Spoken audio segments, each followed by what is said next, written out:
Nodi's eyes. It was a busy day at the mission. The early hours of the morning were spent with the workers in Bible study and translation. Some of the villagers came to study and learn. The Bible was full of new meaning when they studied it with the mission doctor. Kasumo's father had been invited to come and listen too. Although most of it was beyond his comprehension, there were some things that were quite clear. The God in heaven was a loving God who kept his promises. His book, the Bible, was a letter to all men. Jesus died to save sinners. Someday the Son of God is coming from heaven to take his followers home to be with him. These thoughts impressed Father as he went to visit his two girls when the study period was over. Today he was to eat dinner with them in the dormitory. It would be nicer than eating in the dining room, for there everyone ate differently. They ate strange food. They used knives and forks and spoons.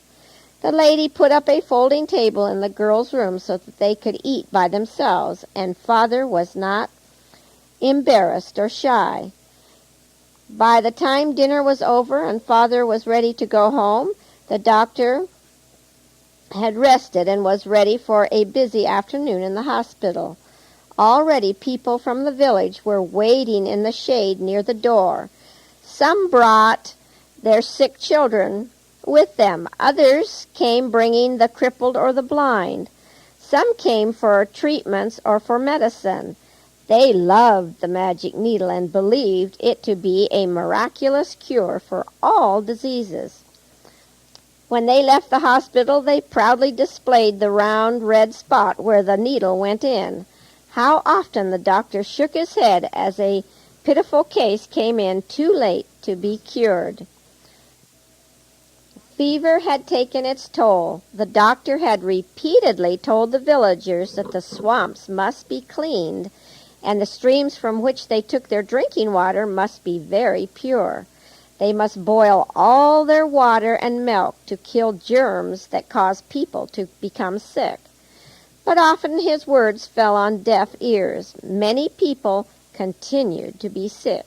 He also cautioned the people to bathe more often. The mission doctor opened the door to admit his first patient that afternoon. It was a little girl led by her grandmother. The child could not see, for her eyes were sore and swollen. After a brief examination of the child, the doctor questioned the grandmother. "How long has she been this way?" "Well," began the grandmother, "it happened on our train ride from the city several weeks ago.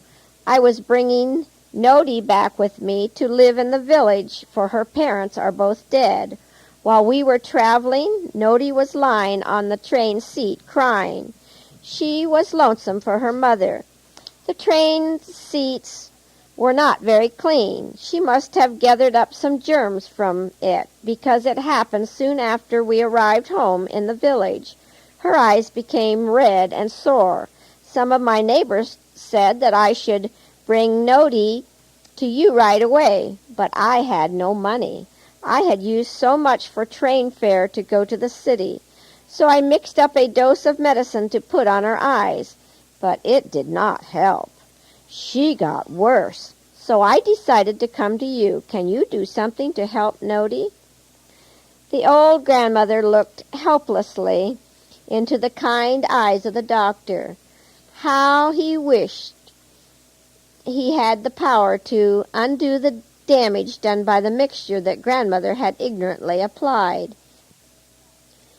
"If you had only brought her at the beginning of her trouble, when the child's eyes first showed signs of being sore, we could have given her regular treatments, good care, and medicine that is prepared especially for the eyes. The cost would have been very small. It could have been paid for later on when you were able. We would have saved Nodi's eyes." "Then you cannot help my Nodi?" asked the grandmother. The doctor felt the muscles tighten around his heart. "No, there is nothing I can do for her now. it is too late," he said. "Then," said Grandmother, "I suppose she must go around tapping with a stick, begging." She took Nodi by the hand, preparing to leave. "Wait just a minute," said the doctor. "I will give her some soothing ointment. It will relieve the pain and burning. I cannot save her sight. You have brought her too late."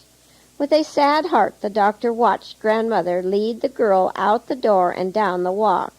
Then he called in the next patient.